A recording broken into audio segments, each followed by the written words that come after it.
एक मर्तबा का जिक्र है।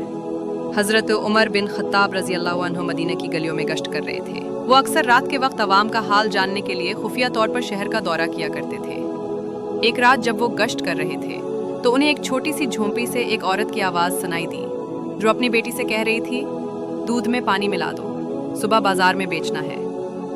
लेकिन बेटी ने जवाब दिया, अम्मा, हज़रत उमर ने दूध में पानी मिलाने से मना किया है, ये धोखा है।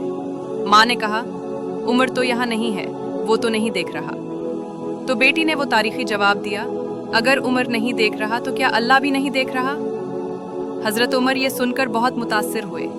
अगले दिन उन्होंने उस लड़की और उसके घराने के बारे में मालूमात हासिल की और बाद में इस नेक लड़की की शादी अपने बेटे आसिम से कर दी। इसी नेक लड़की की नस्ल से आगे चलकर हज़रत उमर बिन अब्दुल अजीज़ जैसे अजीम और आदिल हुक्मरान पैदा हुए। जी, सच्चाई और दियानतदारी हमेशा बुलंद मकाम दिलाती है। जो शख्स अल्लाह से डरता है वही हकीकी मुसलमान होता है। दुनिया वालों से नहीं, अल्लाह से शर्म करना